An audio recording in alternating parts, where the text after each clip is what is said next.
오늘 오후 예배 시간에는 영적 예배라는 제목으로 함께 말씀을 나누겠습니다. 교회에 오실 때 보통 몇 시간이 걸리세요?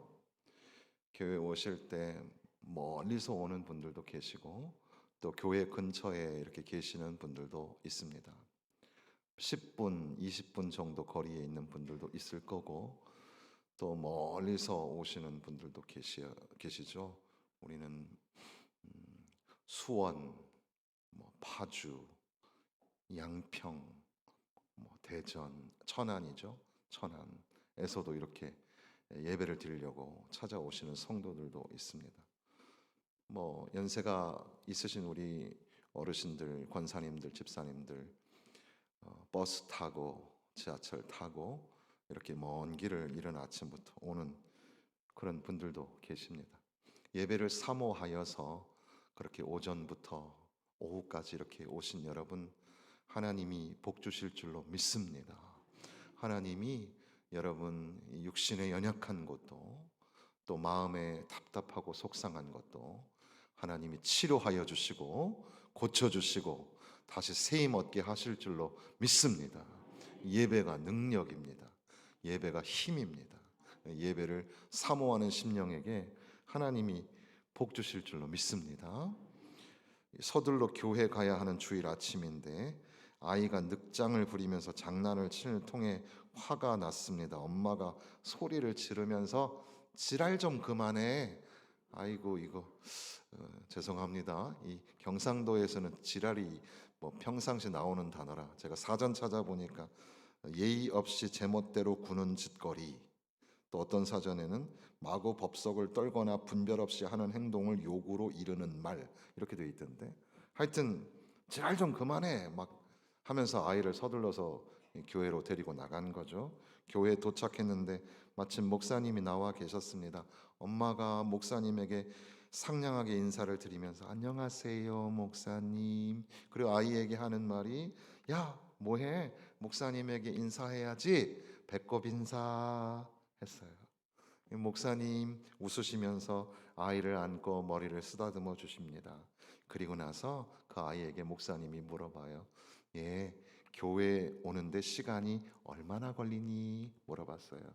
그랬더니 아이가 하더니 칠할하고 오면 20분 걸리고 칠할 안 하고 오면 10분 걸려요. 이랬대요.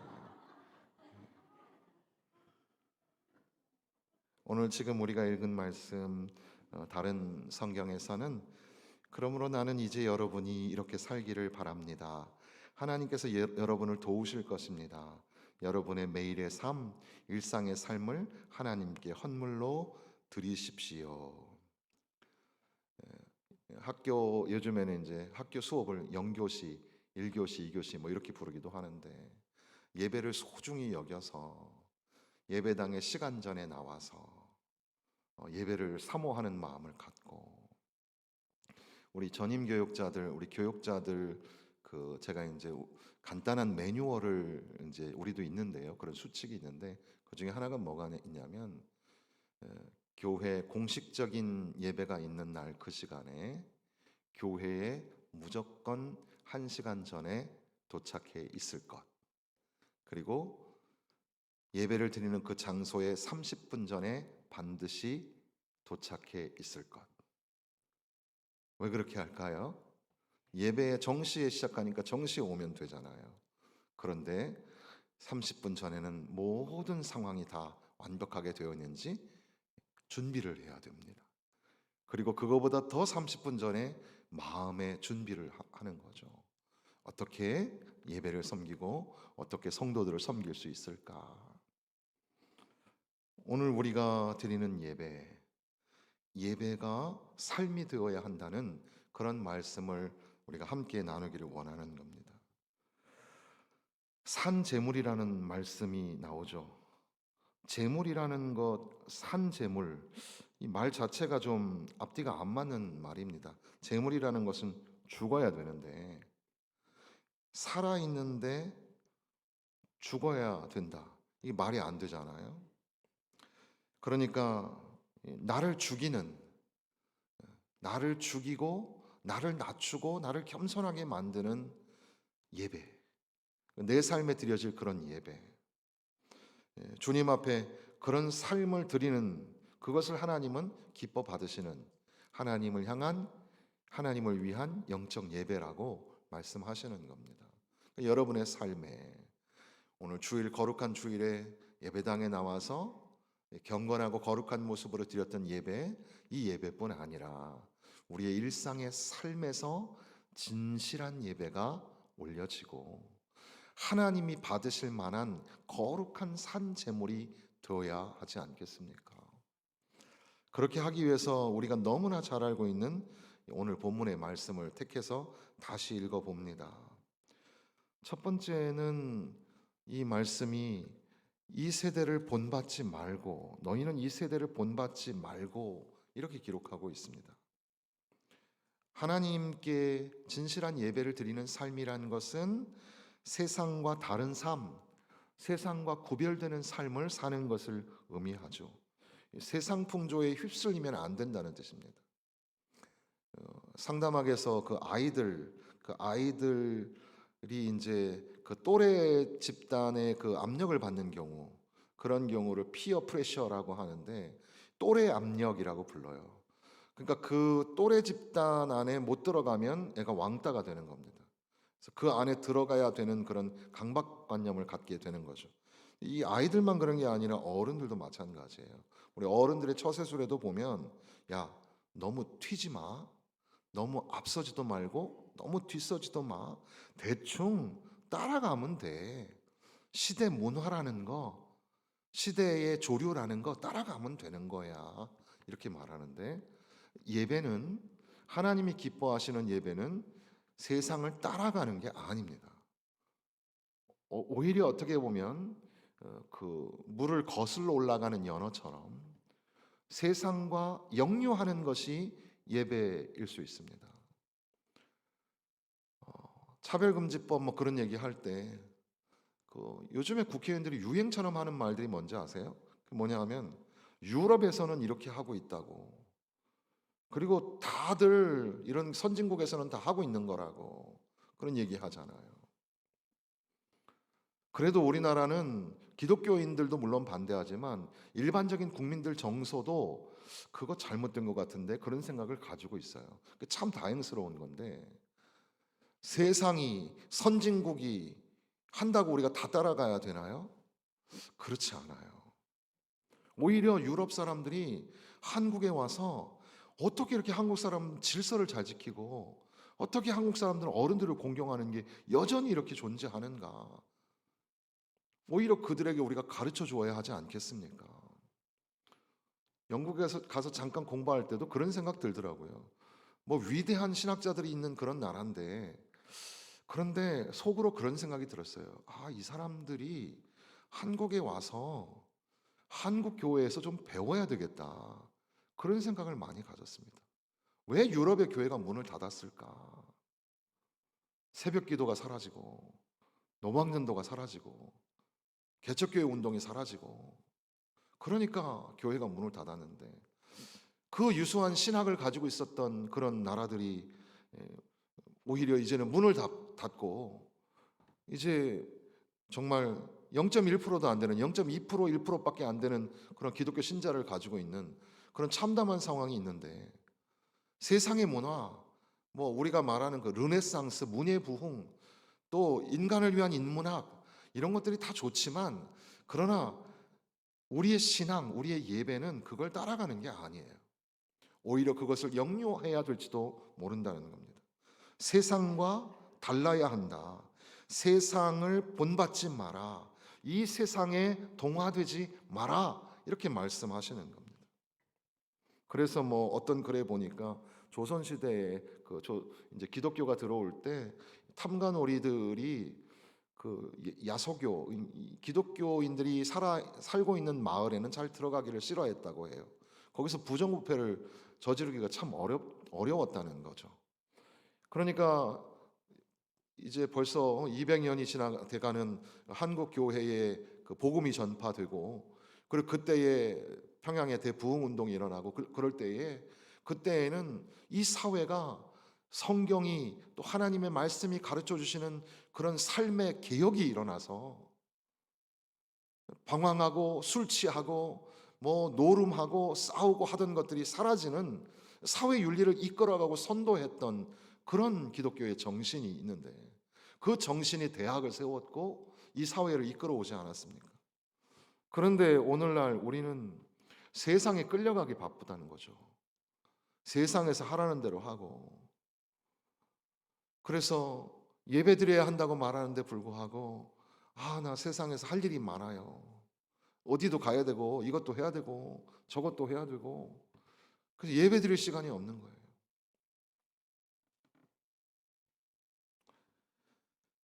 이 세대를 본받지 말라.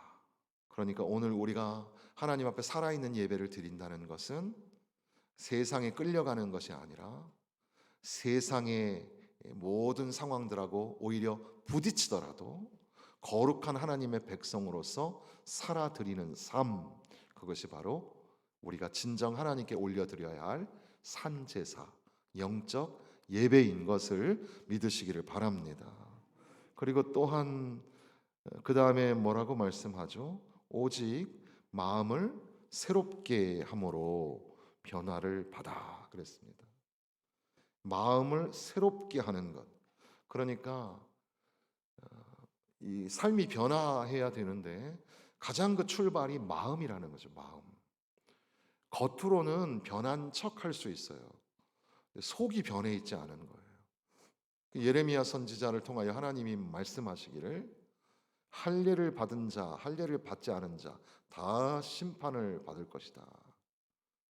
마음의 할례를 받지 않았다. 이렇게 말씀하십니다. 그러니까 우리의 형식적인 예배, 껍데기 예배, 이거 가지고는 하나님의 진노하심을 막을 길이 없어요. 하나님 앞에 진실한 예배, 마음을 다하는 그런 예배가 필요합니다. 마음을 다하는 그런 예배, 여러분의 예배가 되었으면 좋겠습니다. 내면의 변화가, 마음의 변화가 있어야 한다는 그런 말씀입니다. 겉으로는 우리가 아는 대로 여기 아나니아와 삽비라 사도행전에 나오는 그런 사람들처럼 겉으로는 형식적인 그런 헌금을 드릴 수도 있을 것이고, 또 봉사도 열심히 할 수 있을 것이고, 뭐 여러 가지 교회에 여러 가지 그런 그 법칙이 있잖아요. 그런 걸 다 따라갈 수 있어도, 그리고 이제 예배를 드리는데 뭐 찬양도 잘하고 기도도 잘하고 말씀도 잘 알아요. 목사님만큼이나 똑똑해요. 다 알아도 그 마음이 변하지 않으면 그 예배를 하나님이 기뻐하시지 않는다는 겁니다. 사람은 겉으로 보지만 하나님은 우리 속을 보시기 때문에, 우리 마음을 보시기 때문에, 그 찬양이 진실한 찬양이 되고 정말 하나님 앞에 회개하는 심령으로 정말 떨리는 마음으로 기도하고 하나님 말씀 앞에 아멘 아멘 할 때, 그때에 하나님께서 그 마음을 보시고 이 사람이 산 제물이 되었구나, 그렇게 그 예배를 받으시는 줄로 믿습니다.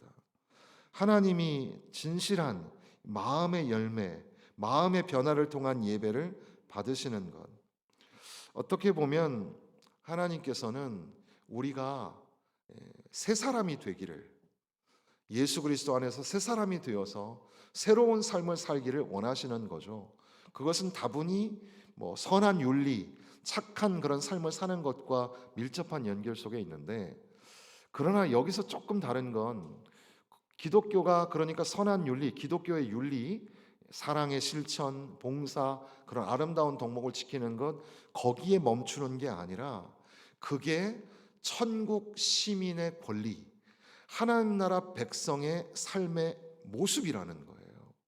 그래서 여기 이 세대를 본받지 말고 결국 하나님의 뜻이 무엇인지를 분별하라라고 할 때, 여기에 헬라어에 스키마라는 말과 몰폰이라는 말이 나오는데, 오늘날에도 역시 그 스키마 그리고 모르폰 이런 말이 형태라는 말을 가지고 있는데, 내면의 형태, 겉모양의 형태, 이런 말이 되겠죠. 어쨌든 이런 단어가 여기 나와 있는데, 하나님께서는 우리를 인격적으로 변화시켜서 하나님 나라의 백성답게, 천국의 시민답게 살게 하시고 하나님 나라의 복을 풍성하게 누리면서 살기를 원하시는 거지, 그냥 윤리적인 삶을 잘 사는 것에 초점이 있는 것은 아니라는 겁니다. 그리고 그 출발이 마음의 변화를 받는 것, 마음을 새롭게 함으로 변화를 받아. 그러니까 새롭게 된다는 게 참 중요해요. 새롭게 하여 주옵소서. 새롭게 하소서, 새롭게 하소서, 새롭게 하소서, 늘 새롭게 하소서. 날마다 새롭게 하여 주옵소서. 그리고 세 번째는 하나님의 뜻이 무엇인지를 분별하라. 실천하라. 하나님의 말씀을 실천하라 하지 않고 분별하라 말씀하셨습니다.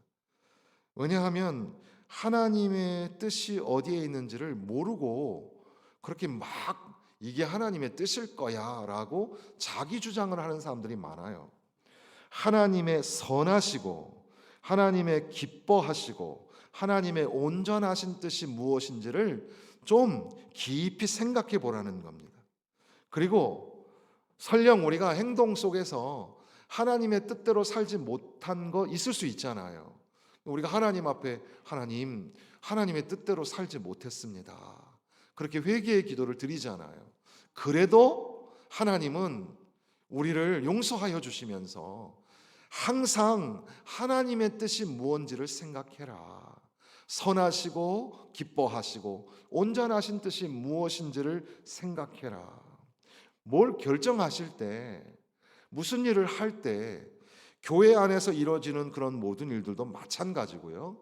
여러분의 일상의 삶에서 가정이나 직장이나 사업도 역시 마찬가지예요. 그 일을 할 때 이거 하나님이 기뻐하실까?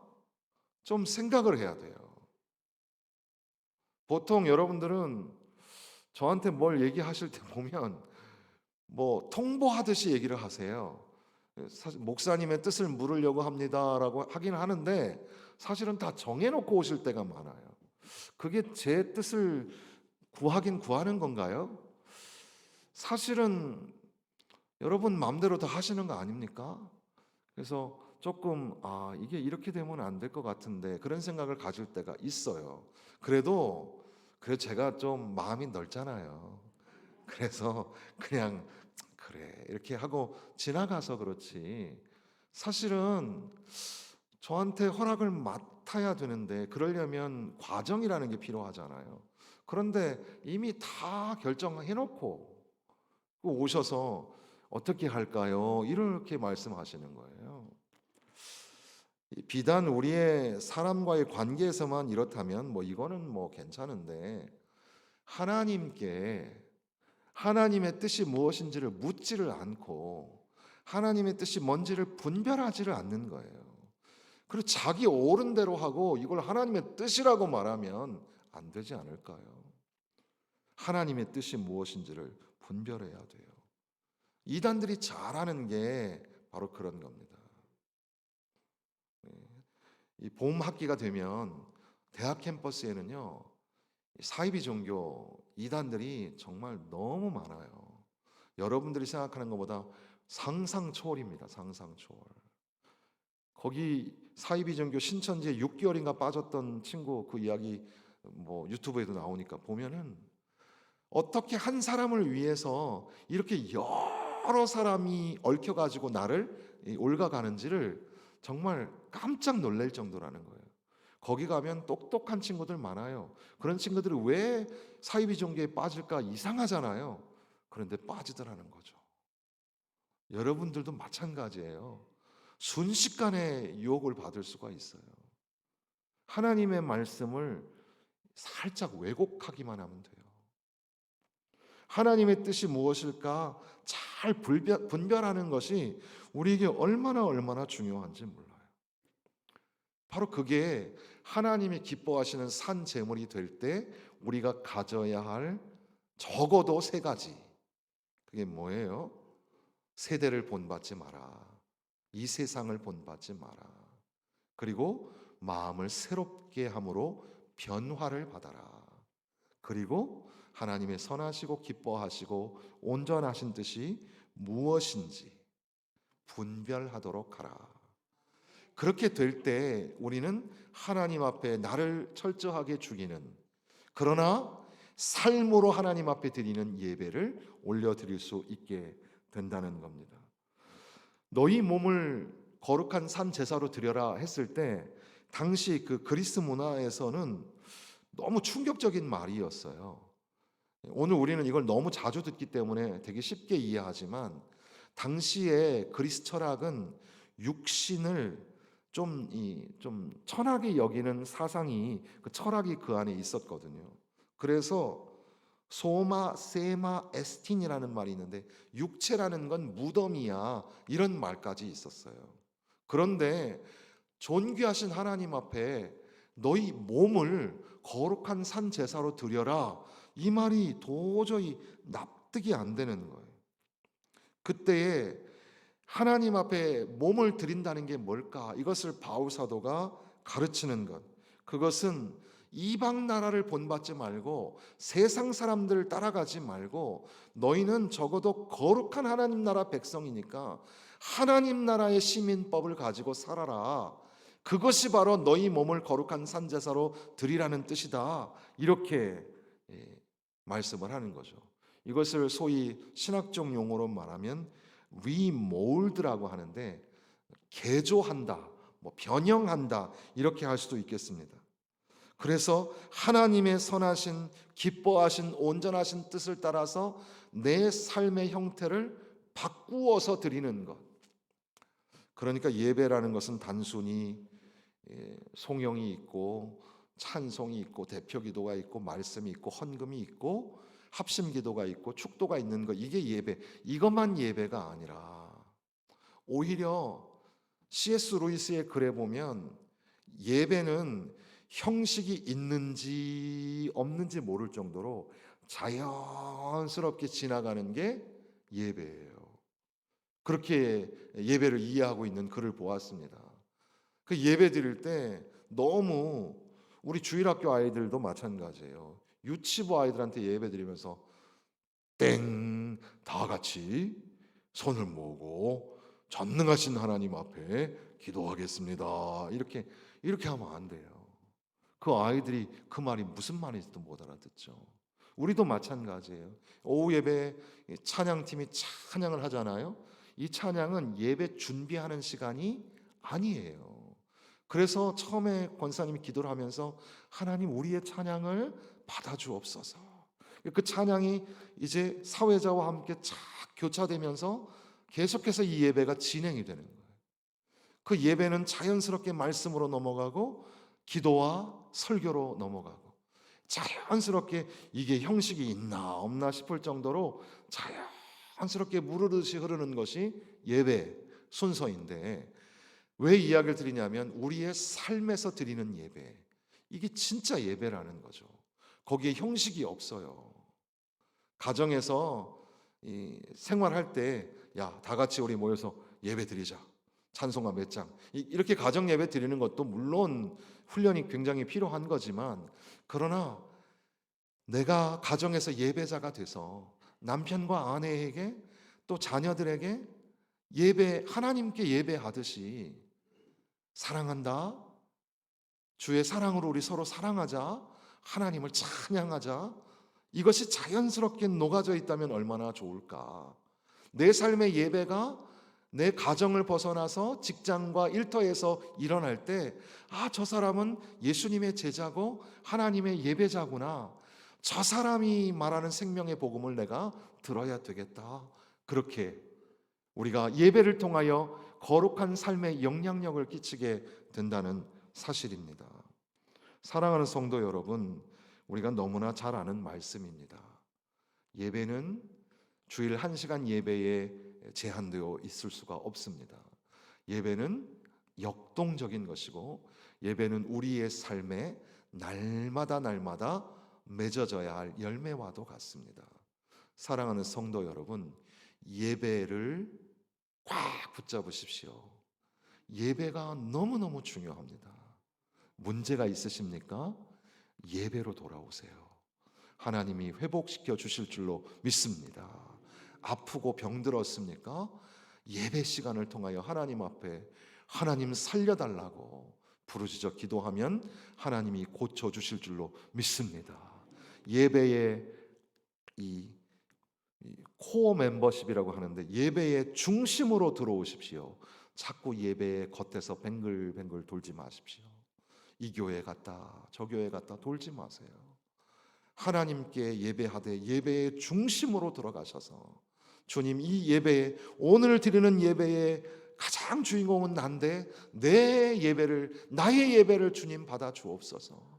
그 예배가 삶으로 이어져서 삶의 예배가 되고, 그 삶의 예배 가운데 받았던 은혜를 끌고 또 와서 예배당에 와서 또 하나님 앞에 찬양하고 예배하고.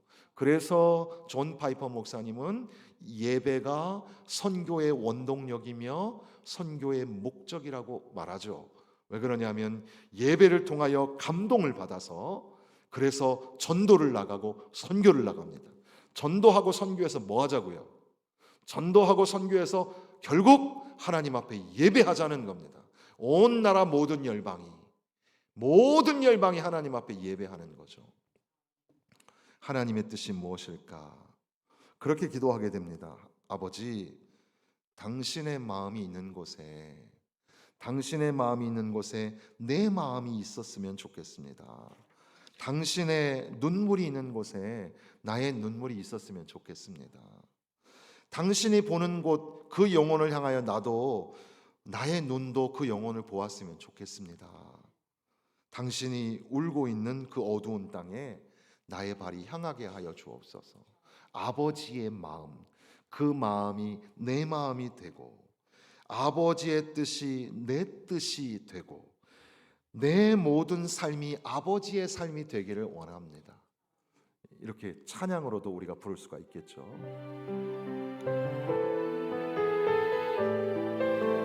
우리 기도하는 마음으로 우리 한번 함께 찬양하면 좋겠습니다. 아버지, 당신의 마음이 있는 곳에 나의 마음이 있기를 원해요. 아버지, 당신의 눈물이 고인 곳에 나의 눈물이 고이길 원해요. 아버지, 당신이 바라보는 영혼에게 나의 두 눈이 향하길 원해요. 아버지, 당신이 울고 있는 어두운 땅에 나의 두 발이 향하길 원해요. 나의 마음이 아버지의 마음 알아. 내 모든 뜻 아버지의 뜻이 될 수 있기를, 나의 온 몸이 아버지의 마음 알아. 내 모든 삶 당신의 삶 되기를. 다시 한 번이요. 아버지, 당신의 마음이 있는 곳에 나의 마음이 있기를 원해요.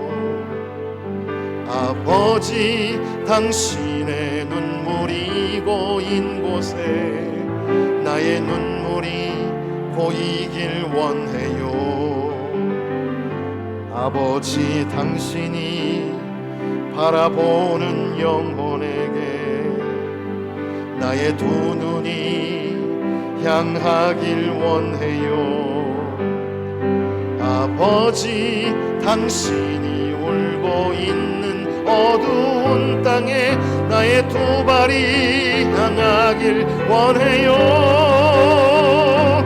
나의 마음이 아버지의 마음 알아. 내 모든 뜻 아버지의 뜻이 될 수 있기를, 나의 온 몸이 아버지의 마음 알아. 내 모든 삶 당신의 삶 되기를. 나의 마음이 아버지의 마음 알아.